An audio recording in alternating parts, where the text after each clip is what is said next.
అబ్బో ఇక్కడ కేజీ చీరలు కొంటే అర కేజీ చీరలు ఫ్రీ అంట. మంగళ్య షాపింగ్ మాల్, కేజీల్లో సేల్, టన్నుల్లో ఆనందం. శ్రీకాకుళం జిల్లాలో ఇప్పుడు ఆ నియోజకవర్గం ఒక హాట్ టాపిక్. ఊహించని పరిణామాలు, అనేక ట్విస్టులతో పొలిటికల్ టర్నింగులు తిరుగుతోంది. వరుస అరెస్టులతో రేపటి పరిస్థితి ఏంటా అని అక్కడ పార్టీ క్యాడర్ బిక్కుబిక్కుమంటూ ఉంటే, మరోపక్క ఎక్కడో ఈ వ్యవహారం వైసీపీ పార్టీకి ప్లస్ అవుతుందని జిల్లాలో టాక్ వినిపిస్తోంది. అయితే లొంగుబాటు నిర్ణయం వెనుక కారణం ఏంటి? ఏంటా నియోజకవర్గం? ఏంటా రాజకీయం? మన యూటీవీ న్యూస్లో ఒక లుక్ ఇద్దాం. శ్రీకాకుళం జిల్లాలోని ఆముదాల వలస నియోజకవర్గం రాజకీయంగా ఎప్పుడూ వార్తల్లో ఉంటుంది. కానీ ఇటీవల కాలంలో స్టేట్ వైడ్ వార్తలకు అడ్డాగా మారింది. మాజీ స్పీకర్ తమ్మినేని సీతారాం కుటుంబం నకిలీ ధృవపత్రాలతో భూ ఆక్రమణకు పాల్పడిందనే ఆరోపణలతో వారిపై కేసులు నమోదయ్యాయి. ఈ ఇష్యూ నడుస్తున్న కొద్ది రోజుల్లోనే చింతాడ ఇష్యూ తెరపైకొచ్చింది. మాజీ ముఖ్యమంత్రి జగన్ పర్యటనలో విధుల్లో ఉన్న ఎస్ఐ ప్రవళికపై దాడి అంటూ ఆముదాల వలస వైసీపీ ఇన్ఛార్జ్ చింతాడ రవి, ఆయన అనుచరులపై క్రిమినల్ కేసులు నమోదయ్యాయి. ఈ ఇష్యూలో చింతాడ రవితో పాటు ఉన్న పలువురిపైన పోలీసులు కేసు నమోదు చేశారు. అయితే అసలు చింతాడ రవికుమార్ గత కొన్ని రోజులుగా పరారీలో ఉండి ఎవరు ఊహించని విధంగా ఇప్పుడు సరెండర్ అయ్యేందుకు ఎందుకు వచ్చాడా అనే సందేహాలు కార్యకర్తల్లో ఉన్నాయి.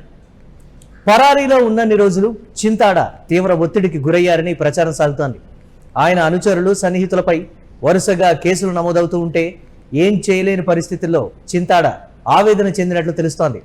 మరోవైపు చింతాడ తాను అరెస్టు కాకపోయినా అనుచరులందరూ కటకటాల పాలవుతూ ఉంటే నష్టం పెరుగుతూ పోతోందనే విషయం గమనించి చేసేదేమీ లేక పోలీసుల ఎదుట లొంగిపోయేందుకు సిద్ధపడ్డట్లు తెలుస్తోంది. ఒక నాయకుడిగా తన అనుచర వర్గాన్ని కాపాడుకోవాల్సిన బాధ్యత తనపై ఉందన్న భావనతో పరిస్థితి చేయి దాటిపోయి కార్యకర్తలు మరింత బలహీనపడేదాకా తెచ్చుకోకుండా ఈ నిర్ణయం తీసుకున్నట్లుగా సమాచారం. ఈ అంశం పక్కన పెడితే ఈ టోటల్ ఎపిసోడ్ ఎవరికి ప్లస్ అవుతుంది, ఎవరికి మైనస్ అవుతుందన్న లెక్కలు మొదలయ్యాయి. వైసీపీకి మైలేజ్ వస్తుందా, లేకపోతే టీడీపీకి అనుకూలమవుతుందా? వచ్చే ఎన్నికల్లో చింతాడ ఎమ్మెల్యేగా గెలిస్తే మంత్రి పదవి కూడా ఇచ్చే అవకాశాలు సైతం ఉన్నాయంటూ చర్చలు జనాల్లో భారీగా వస్తున్నాయి. అసలు చింతాడ రవికుమార్ ఆముదాల వలస నియోజకవర్గం దాటి బయట పెద్దగా తెలిసిన నాయకుడు కాదు. వాస్తవానికి చింతాడ రవికుమార్ ఒక సాధారణ వ్యక్తిగా పార్టీలో చేరి ఇప్పుడిప్పుడే ఎదుగుతున్న నాయకుడు.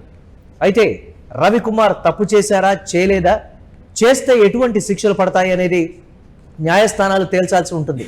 కానీ ఈ అరెస్టుల నేపథ్యంలో చింతాడ రవి గ్రాఫ్ కొంత పెరిగిందని వైసీపీ కార్యకర్తల్లోనే కాకుండా న్యూట్రల్ ఓటర్లు కూడా ఈ పరిణామాలపై రచ్చబండ మీటింగులు పెట్టుకొని మాట్లాడుకుంటున్నారట. వృత్తిరీత్యా ఇంజనీరింగ్ కళాశాలలో ప్రొఫెసర్గా ఉన్న చింతాడ వైసీపీ పార్టీలోకి వచ్చినప్పటి నుంచి పలు సమస్యలపై పోరాడుతూ ఎదిగారట. ఎందుకంటే ఆముదాల వలసలో వైసీపీ పరిస్థితి వేరు. అక్కడ పార్టీలో మొత్తం 4 గ్రూపులు ఉన్నాయట. ఎవరికి వారు సెపరేట్గా తమ ఆఫీసులు కూడా పెట్టుకున్నారట. ఇక వారి ఎజెండాలు కూడా సెపరేటే. కాగా ఓటు బ్యాంకు పెద్దగా లేని చింతాడకు ఇన్ఛార్జి ఇచ్చారంటూ అక్కడ బలంగా ఉన్న తమ్మినేని వర్గంతో పాటు మిగిలిన గ్రూపుల్లో అసంతృప్తి భారీగా ఉందట. కానీ అరెస్టు తర్వాత చింతాడ గ్రాఫ్ అనుకున్నట్లు పెరిగితే వచ్చే ఎన్నికల్లో సీటిస్తే ఆయన వెంట నిలబడి పెట్టుబడి పెట్టేందుకు మరింత మంది ముందుకు వస్తారని వైసీపీ నాయకులు చర్చించుకుంటున్నారు. అసలు చింతాడకు పార్టీలో ఇన్ఛార్జ్ స్థానం అంత ఈజీగా ఏం దక్కలేదట.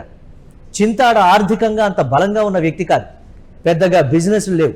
కానీ ఎక్కడ పార్టీ మీటింగ్ ఉన్నా జన సమీకరణ చేసేవారట. ముఖ్యంగా యూత్తో బాగా కనెక్ట్ అయ్యేవారట. నియోజకవర్గ సమస్యలు, ముఖ్యంగా షుగర్ ఫ్యాక్టరీపై అనేక సార్లు పోరాడారట. పార్టీ పెద్దలైన ధర్మాన సోదరులతో ఎప్పటికప్పుడు డిస్కస్ చేస్తూ మంచి గుర్తింపు తెచ్చుకొని పెద్దల దృష్టిలో పడ్డారట. అధిష్టానం ఆముదాల వలసకు ఇన్ఛార్జిని నియమించేందుకు నాయకుల పేర్లతో కూడిన జాబితా ఇవ్వాలని జిల్లా పార్టీ పెద్దలను కోరగా సీతారాం చింతాడ పేరు లేకుండా చేశారని, అయినా అధిష్టానం మాత్రం చింతాడకి అవకాశం ఇచ్చిందని ఓ టాక్ అయితే నడుస్తోంది. చింతాడ రవికుమార్ వైఎస్ఆర్సీపీలో క్రమక్రమంగా ఎదుగుతున్నారు. అయితే అన్ని సాఫీగా సాగిపోతూ ఉండగా ఇప్పుడు ఉన్నట్టుండి కేసులలో చిక్కుకున్నారు. అయితే ఈ కేసుల వ్యవహారం చింతాడ రాజకీయ భవిష్యత్తుకు ఎలాంటి ఫలితాన్ని చూపుతుందోనన్న కంగారు ఆయన అభిమానుల్లో నెలకొంది.